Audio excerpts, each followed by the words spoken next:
On a gray morning near the end of April in the year 1945, the war in Europe was folding in on itself, like a tent torn from its pegs by wind and rain. Fires smoldered in towns that had lost their names to ash. Roads heaved under refugees and stragglers, and the pride of the Reich lay in shards scattered across Saxony. Along those roads moved the men of the 69th Infantry Division, tired to the bone, rifles slung, nerves pulled taut as wire, each hedgerow a question mark and every window a threat.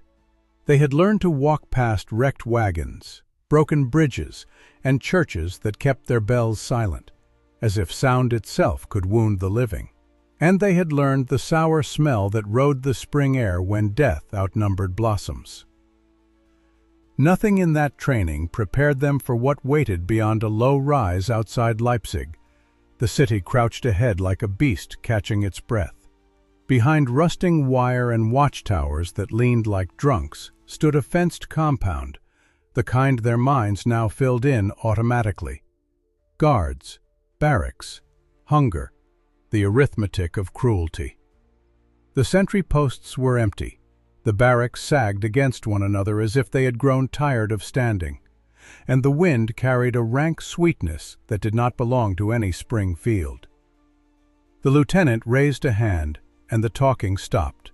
Bayonets slid on with a practiced click, and the line moved forward, eyes hard, feet careful. At the center loomed a building with the plain face of a barn, except for a shred of red cloth hung over its door, a gesture toward privacy that felt obscene against the barbed horizon. Some guessed at supplies.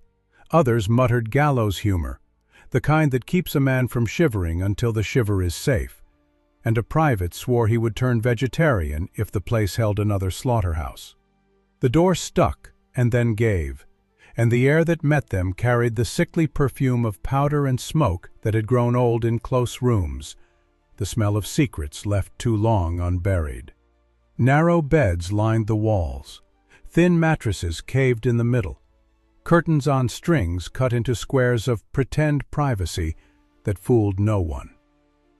On those beds sat women, more than a few dozen, most no older than their early 20s, not yet name. The lieutenant told the rifles to point down, and stepped forward with his hands open, voice steady and soft. A bridge he tried to build in the space between uniforms and trust. A Polish-American private worked his way through halting Slavic and the careful mercy of simple sentences, and the words landed without landing at all. The women had learned that promises often walked ahead of pain, and kindness frequently came with a bill. They had learned to wait for the other hand to close into a fist. A girl not yet out of her teens tipped her head and asked how much they would pay her, placing the question like a coin on the table to see whether it rang true. And the translator repeated it to the room because saying it aloud made the shock easier to share. One of the GIs answered that there would be no payment because there would be no taking, only release. And the word free sounded like a riddle a child might sing, lovely and strange and possibly dangerous. Some women looked away as if not seeing could keep hope from finding them. Others whispered to measure the risk in this new tone, weighing whether the rules had changed or the stage set had merely been repainted. A ragged doll tucked against a chest fought back a little of the darkness, a stubborn proof that tenderness survives even when it is starved. Training does not teach how to meet eyes that expect harm, so the Americans fumbled from formation into care, soldierly habits giving way to human ones. A medic unpacked bandages and a crust of bread, and the women watched the food as if the slice itself might be a trap, as if the bait would be followed by a blow, as if eating meant owing. The medic tore a small piece and ate first, then held out the rest, and the girl reached as if touching a flame, her hand shaking, her eyes filling when the bread did what bread does and became more than flour and heat. It became proof. The room changed with that bite, as if a dam somewhere upstream had cracked, and hands came forward for loaves and for chocolate pressed into fingers by men who suddenly found it hard to swallow. Hardened soldiers felt their throats close because these were not strangers glimpsed through the distance of a scope or the blur of a convoy. These were faces on pillows, were stamped, the irony sharp as wire. A state obsessed with purity had found a way to make degradation orderly and to call the order virtue. Mistrust did not lift at once. Fear has roots, and roots do not pull up all at the same time. But gestures began to speak in a language that did not need translation. A field jacket across a shivering back. A dog-eared photo of a wife and children shone like a passport to a better self. A man turning away to give a moment of privacy in a room that had been designed to strip it away. Silence cracked into small voices, and small voices collected into the kind of sound that could be mistaken for hope if one were willing to take that risk. Outside, the camp showed the marks of haste. Offices rifled, records scattered, watchtowers empty, the flight of overseers traced in footprints and ash. Yet the red curtain on the barn's door weighed more than the barbed wire, more than the burned barracks, because what it hid was not simply hunger or labor, but the theft of dignity made into a daily ritual and filed as if it were a tax. The battalion called for trucks, medics, a chaplain, the living tools for stitching people back to themselves when there is no needle fine enough for the work. The women packed light, because captivity does not let belongings gather. A scarf, a trinket, sometimes only the clothes on their backs, and a name they had held safe inside their mouths. Steps toward the gate came slow, suspicious, the pace of those who have learned that doors can open into rooms that look too much like the ones they left. Eyes flicked from uniform to uniform, searching for the twitch that meant the rule had changed back, the sign that the old debt was being called in. One soldier, watching them move like a thin river between stones, said softly that they had come to end a war and found instead a chance to prove that kindness still had a place to stand. And no one argued, because the sentence felt like a hand placed gently between shoulder blades. Evening fell, and the work of going did not erase the ache of what had been lived, and the red cloth stirred in the breeze like a wound learning to breathe. Of living on after the shooting stops, if it is not named out loud. In the year 1942, a directive from Heinrich Himmler authorized brothels in certain camps, dressed up in language about morale and discipline that hid the true purpose behind a bureaucrat's curtain. And from there the system spread, attaching itself to major sites whose names already stood for suffering. Women were pulled from Poland and Ukraine, from France and the Netherlands, and from farther east as conquest widened. A few tricked by false promises of jobs, most given no choice at all, and no words to put around the theft until years later when testimony could make a path back through the silence. One survivor would recall being told she would tend the wounded and being handed rouge instead, instructed to smile while a rifle guarded the door. And another would speak of being chosen like livestock, a nod sealing a fate that had been decided before she stepped into the line. Those voices confirmed what the soldiers saw in an instant. A polite euphemism wrapped around a machine built to grind, and a record book to prove the grinding had been done on time. Inside those special blocks, privacy was a prop and perfume a mask, makeup rationed like soap to build an illusion that could survive one more hour, one more shift, one more entry on a page. Bright skirts scavenged from the belongings of deported civilians, draped bodies that were starving, costume against wire, color against gray, a theater no one had paid to attend. Medics who examined the women wrote in clipped phrases about malnutrition, and venereal disease, and pregnancies whose fathers had vanished into the churn of retreat, and their cool language could not hold the heat rising behind the eyes of those being examined.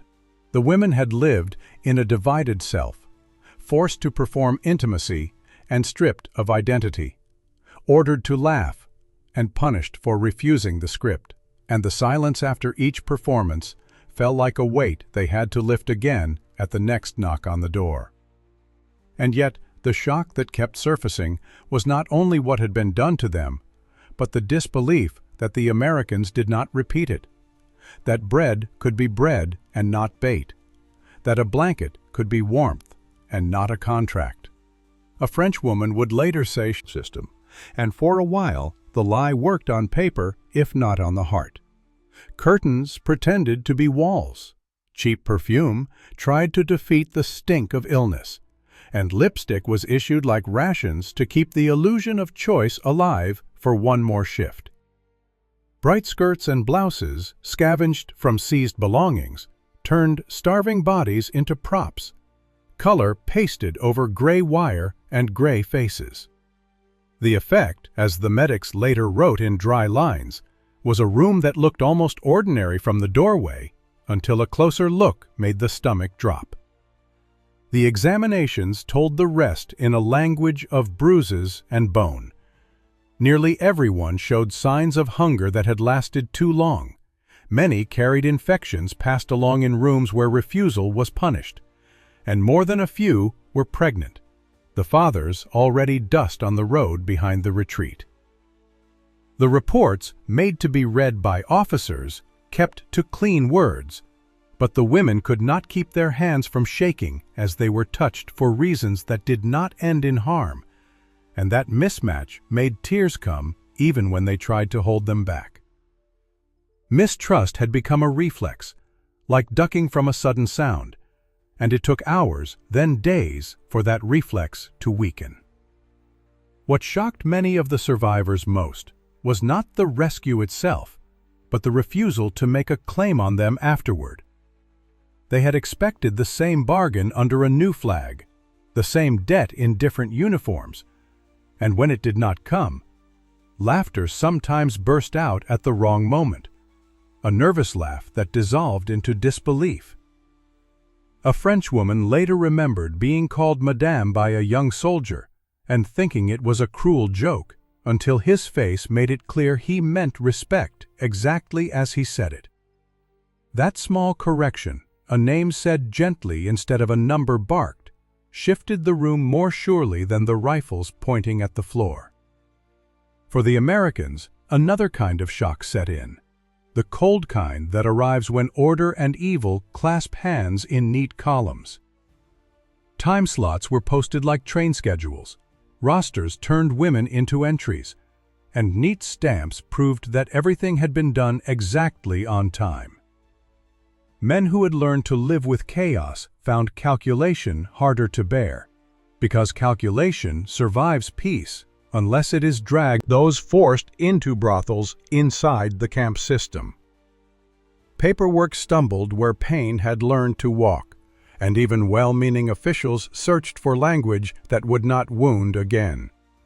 Some soldiers kept small proofs tucked into journals, a name, a pressed flower, a quick sketch of a red curtain, because belief sometimes needs an object to lean on when memory shakes in the night. Letters home tried to say what the day had revealed, that cruelty can be quiet and tidy and still strip a person to the bone, and that kindness, even clumsy, can begin to give something back that uniforms alone cannot. A chaplain wrote that food and blankets were the easy part, and that the world beyond the wire might be harsher than any fence, because judgment walks on two legs and speaks in familiar voices. For many survivors, the first fear after freedom was not hunger, but shame, a shadow cast by stigma that did not lift with dawn. In towns across Poland and Ukraine and France and the Netherlands, whispers waited for them, words sharper than wire, words that accused or denied or demanded silence in exchange for belonging. Some chose quiet and a new name. Some left for other countries, where anonymity could be a kind of shelter.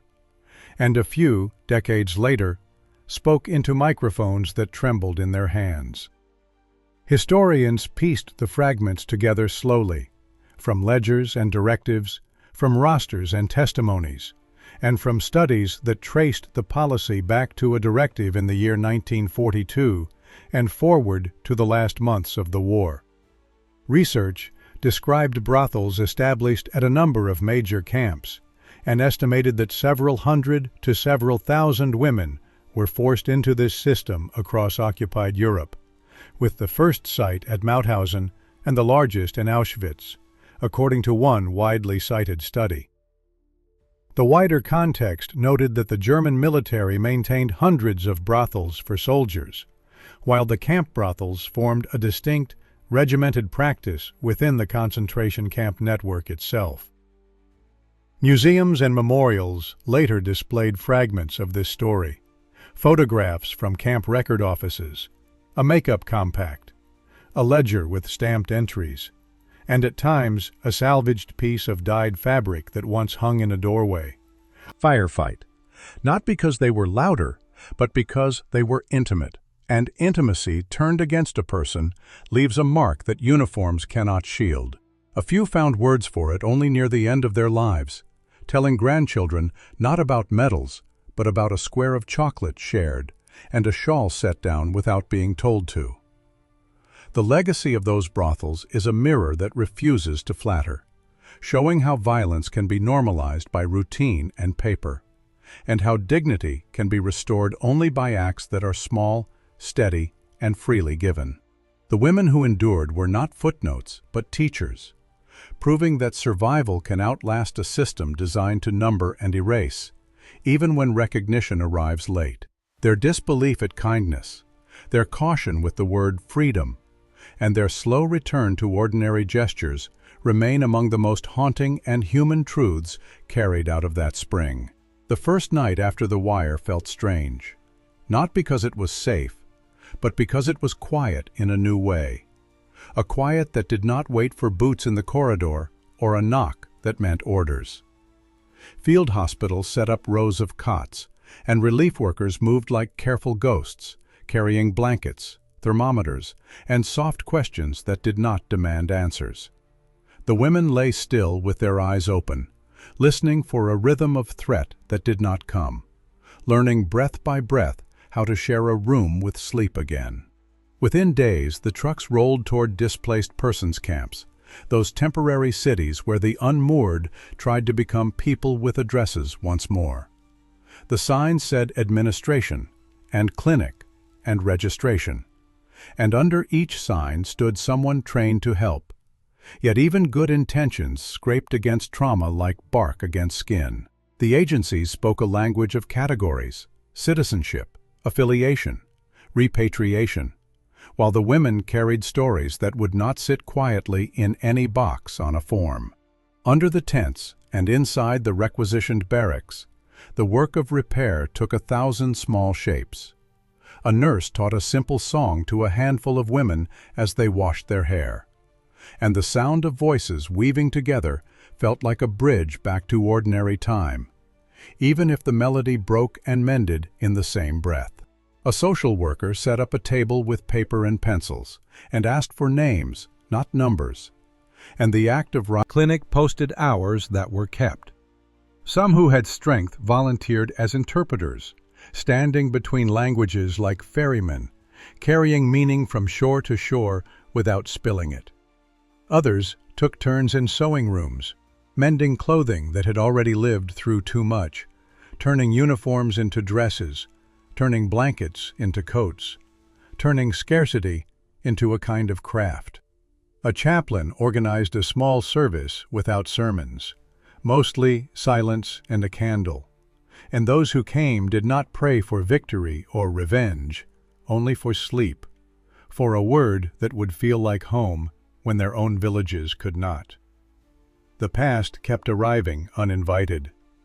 A woman would freeze at the scrape of a chair across a floor because it sounded like a bolt sliding, Or she would hide a piece of bread under the mattress, even when the pantry was full, because habit takes longer to free than hands do.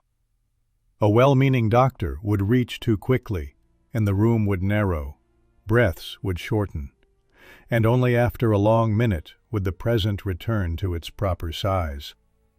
Letters started to find them, sometimes in the right hands, sometimes folded and passed along like messages in a classroom. A cousin had survived in France.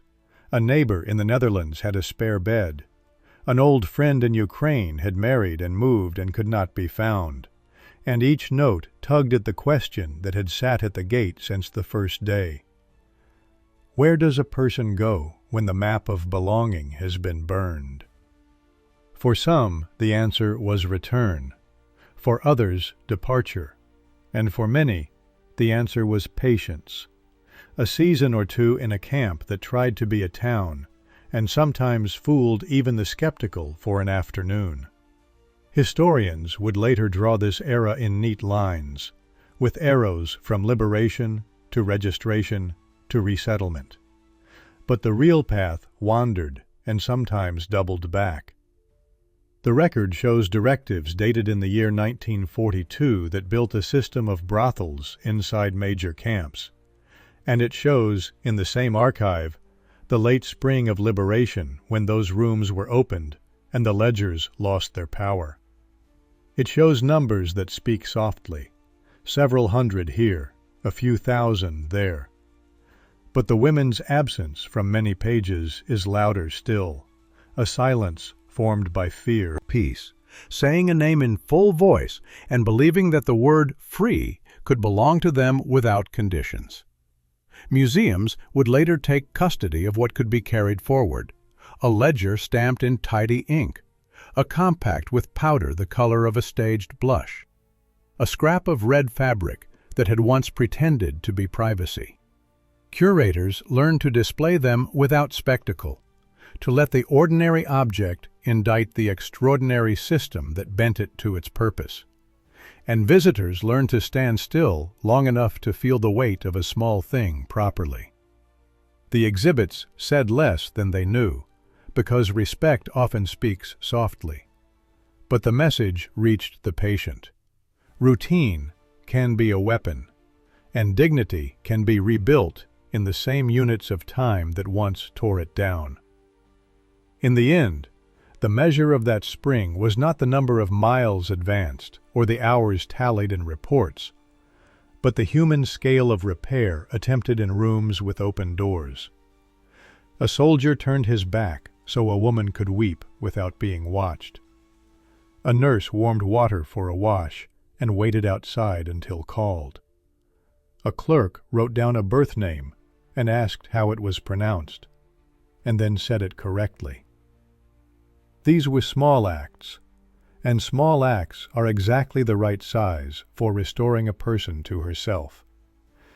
If the world learned anything from those rooms with red cloth over the doorway, it was that evil prefers schedules and files, and that to resist it, one must practice attention in equal measure, with a steadiness that does not tire when the headlines move on. The women were not footnotes. They were the sentence that makes the paragraph honest, the fact that prevents a victory from becoming merely a march from one river to the next. Their survival did not erase what was done, but it denied the system the last word, and sometimes that is the exact shape of justice a season can hold.